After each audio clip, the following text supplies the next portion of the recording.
Hello, welcome to our presentation. My name is Sagar and this is my teammate Avi, and we are going to be presenting for the project Grounded Vision Language Understanding for Warehouse Automation. Here's the project objective. It is to essentially build a system that uses computer vision techniques to enable real-time semantic understanding of the warehouse scenes.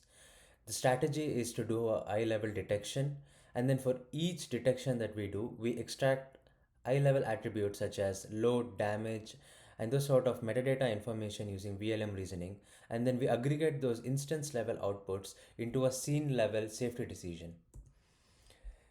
Here's where the traditional computer vision falls short and why we are using vision language models. So, for traditional computer vision, we would have to have custom or separate models to do detection for each different kinds of objects, and then for each kind of heuristic attributes like load or damage, you would have to have multiple models. They will not generalize across domain. They will be expensive to build, train, and to even maintain, and they can be very messy in real world.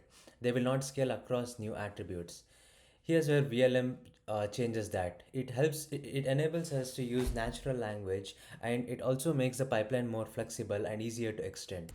So let's start with Phase 1. Phase 1 focused on building the data and annotation foundation for this project. Before evaluating any of our models, we needed a reliable way to collect palette images, generate more controlled examples, and create a pipeline that could pre-annotate palette attributes at scale.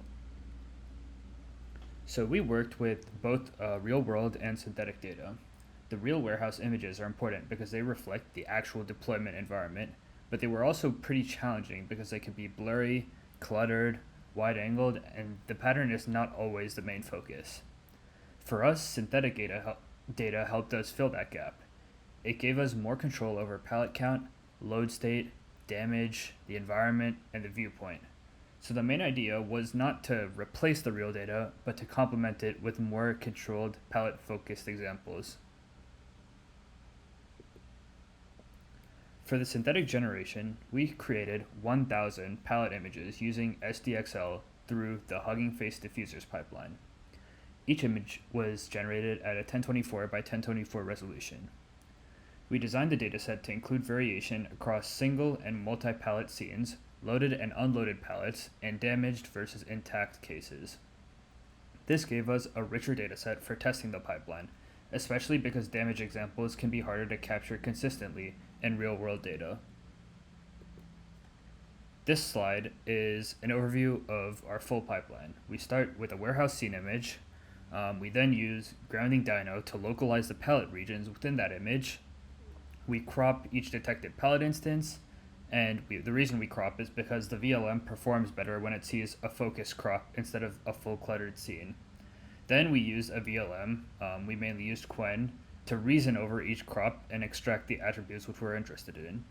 Then we aggregate the instance level predictions into an image level decision. So the pipeline moves from image to detected outputs to semantic attributes, and then to a safety level decision. We chose to use grounding dyno as our localization step. Its job is to find all candidate palette regions and output bounding boxes of those regions.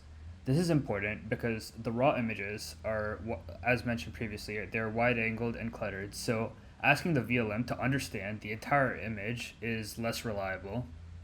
We apply some basic processing, removing some low confidence detections, and we filter out duplicate or overlapping boxes, and then we slightly expand the boxes before the cropping so the VLM gets enough context around the palette.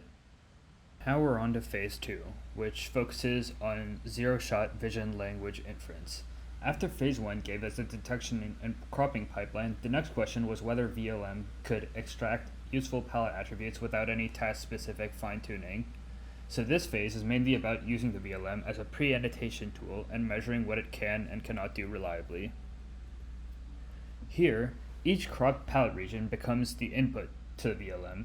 Instead of asking the model to analyze the full warehouse scene, we give it each focus crop and ask it to output structured attributes like palette type, palette presence, palette damage, and load damage.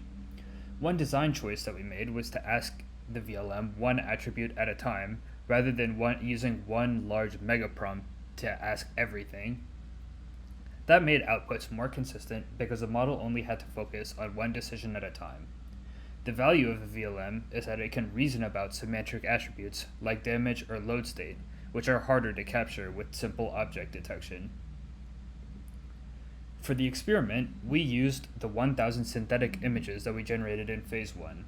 The dataset included 40 single palette images and 960 multi palette images, with an even split between loaded and unloaded examples. It also had 400 damage images and 600 intact images. We evaluated Quen 2.5 as our primary model and Florence 2 as a comparison. The model produced predictions at the palette instance level, and then we aggregated those predictions to the full image level. Our anomaly rule was simple. If any palette or load damage was detected within an image, the image would be marked as anomalous. For the baseline, uncertain outputs were treated as no damage.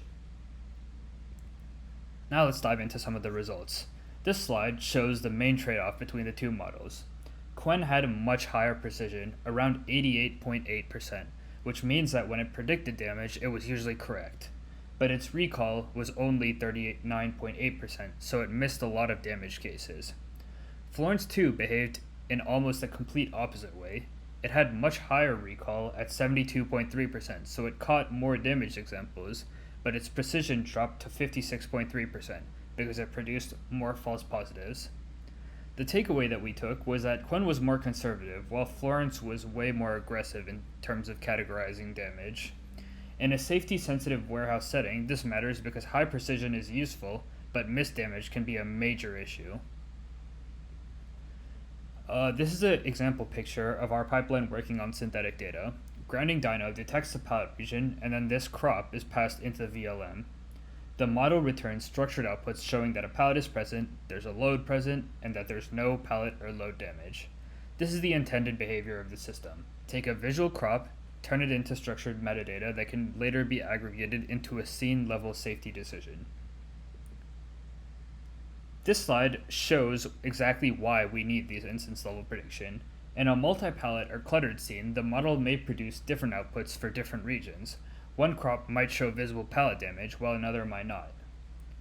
Because of this, we cannot just make one prediction for the whole image. We need to reason over each detected instance and then aggregate. This rule is intentionally safety-oriented. If any instance is damaged, the whole image becomes anomalous. On the Kion real data from real warehouse settings, the problem becomes much harder. The images are panoramic, low angle, and often include blur, occlusion, and clutter. Palettes may be partially visible, moving, or located near the edge of the frame. These examples show that the same pipeline can localize palettes in real data, even despite the visual conditions being much more difficult than those of the synthetic image. This is why real-world evaluation and manual validation are important. This failure case shows what happens when we directly tried using Quen on the full panoramic Kion images for detection and metadata extraction. The results were poor because the image is too wide, cluttered, and visually complex. The main lesson is that VLMs were useful for semantic reasoning, but they're not reliable enough as the only detection mechanism in this setting. We still needed a dedicated localization step like grounding dyno, followed by the focus cropping system, and before we can actually ask the VLM to reason about attributes. Phase 3 is vision grounded knowledge augmented inference, or in simple words, vision RAG. This is a phase that is yet to be implemented and is under active research.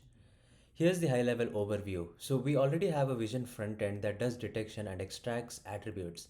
But then, from all of that, we will have a trusted memory bank where we will store embeddings. And then, based on rules, we will be able to augment our output and try to get as accurate as possible. This is how the high level overflow would look. So from the synthetic crops, those instances where the diffusion labels and our auto annotation pipeline labeling matches, we will store those embeddings. And from real crops, we mostly would have to sort of manually check it. We would have a vector DB of all those embedding for all those cases. So when a new image is bought in, we would run our inference pipeline as usual, but then we would pass, once we've done with that, we would pass them through some image encoder, and then in the vector DB that we have, we would do a k nearest neighbor search. And then based on the output that we receive from both our auto annotation and this vision rack pipeline, we would fuse the outputs, or sort of have a rule based output system to finally give the final decision. Thank you for your time.